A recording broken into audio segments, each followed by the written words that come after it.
Hello YouTube and welcome back. I'm Nico and you're watching Determinator Gaming.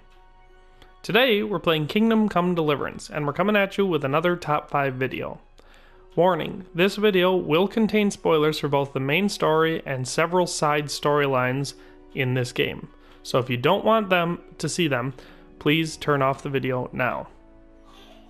Well, for those of you that are still here, I'll explain to you what we're doing, if you haven't already guessed it from the thumbnail and the title. This video is going to have my hypothetical list of the top 5 places I think that we should have access to buy either during or after the game to have as our own personal fiefdom, serving under whichever lord is in charge of the area.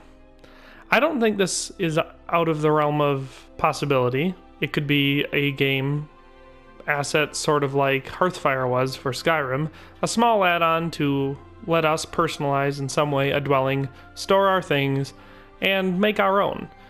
It would make sense considering that at the end of the game you find out that Henry is in fact the son of a lord and not just some commoner, so it makes sense that this could be something that they could add into the game without abandoning realism. So without further ado, here's my list of top 5 places in Kingdom Come Deliverance that I think the player should be able to own. Starting us off at number 5, we have the Inn on the Glade. This property is unique in the way that it is completely out of all the towns and doesn't seem to be in anyone's particular jurisdiction, or at least not in their interest. It's a nice property that has certain potential, especially if you had the money to upgrade it and build new fortifications or extra houses. But the reason why I think this property is a great place to start up a fiefdom in this game is because after a certain side storyline featuring some of your friends from Skalitz, you have the option to betray them and the owner of this place and get all 3 of them killed, leaving it ownerless. So, for realism's sake, it makes perfect sense that they would let you purchase this from Sir Divish if it falls under his jurisdiction, or Sir Hanish if it falls under his, and run it as your own establishment, upgrading it, buying things, building things as you see fit. Next, at number 4, we have the Neuhof Stud Farm. This property is an obvious choice for many reasons, the first of which being its obvious fortifications and aesthetic appeal. It's basically a small castle.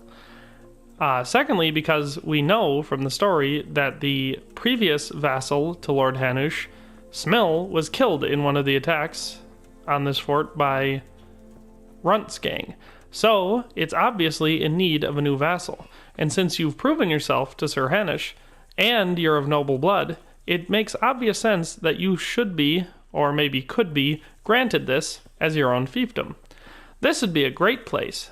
It ranks so low on my list just because it's, a farm and not a personal estate or something like that. But it would be a great place to set up shop, and especially if you had as much money as I do, you could really turn this into a very highly fortified, prestigious place, keeping all of your armor, weapons, horses, anything that your heart may desire safely inside, where no bandits and no wayfarers can get their grubby little hands on them. Next, at number 3, we have perhaps the strangest pick on my list, and that is the old church, or whatever this building is, inside the Sassaw Monastery wall. Now, the reason I say this one is strange is obviously because it's what appears to be an old abandoned church surrounded by a graveyard. And this would be less of a fiefdom or even an estate and more of just a house. But if you look at it, it has solid foundations, is really, in pretty decent shape, is large enough to make a pretty good house, especially by medieval standards. And considering it's no longer being used, I believe it's within the realm of possibilities that the church would, let you buy it off them, especially considering how much they cared about money. I think this would be a great way to integrate yourself into a town. I don't think it would be that expensive to upgrade, fix, and make really nice. So that's why this one gets the spot number 3 on this list. Coming in at number 2, we have Ranek Hill Fort. This one is an extremely obvious choice for this list. It's very large, has a pretty decently constructed palisade all the way around its perimeter. It's completely abandoned. The internal ring is still, in relatively good shape, with the houses standing in it being basically livable. This property makes perfect sense. In fact, If Kingdom Come Deliverance was really a realism-based RPG, you'd be able to set up camp here as a bandit chief if you wanted, you know? Especially considering how much money many of us, including myself, have at the end of the game. That is why this is such an obvious choice for a great place to be able to set up as your own personal fiefdom, fort, manor, whatever you want to call it. Coming in last, but most definitely not least, we have number 1, Privy Slavens. I hope this one wasn't a surprise, because it is the most obvious choice for this, as it's perfect. It's a completely abandoned fiefdom, previously owned by Sir Divish, that has been cleared of enemies and is just waiting to be taken back.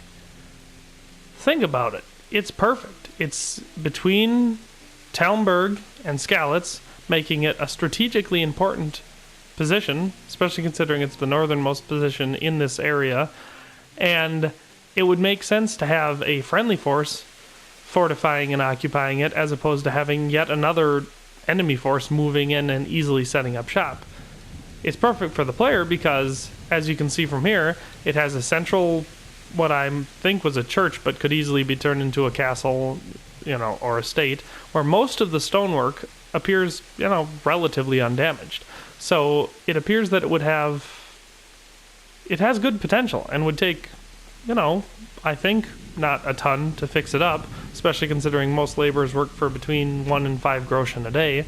And at this point in the game, I've amassed over 1.3 million groschen. But I think this place is perfect. It's strategically sound. It's plenty large. It just has a lot of potential. It's my favorite spot in the game. I think this is, if they add this feature into the game, I think this is where I would really like to be able to set up shop. And if you want to talk realism, I hear a lot of people arguing realism with this game. They think that it's not realistic that you'd be able to, do this. Well, I think as the recognized son of a lord who's made friends with all of the lords in the area, has proven himself in battle, has amassed a ton of wealth, I think it's very realistic that you'd be able to buy a place like this, or be gifted it and then just repair it with your own money. Or at least I think it's more realistic than being the recognized son of a lord, walking around with 1.3 million groschen in my pocket and being homeless. Well, that does it for this video. If you like this video, please be sure to leave me a like. If you have any comments, questions, concerns, your own picks, your own top 5, maybe a completely different list, or if you agree with these ones, or have suggestions that I maybe didn't think of, why don't you leave them in the comments down below? And if you like my content, please be sure to subscribe and go ahead and turn on notifications so you can stay up to date with all that I'm releasing and to help out my channel. But in any case, thanks for watching and have a nice day. I'll see you next time.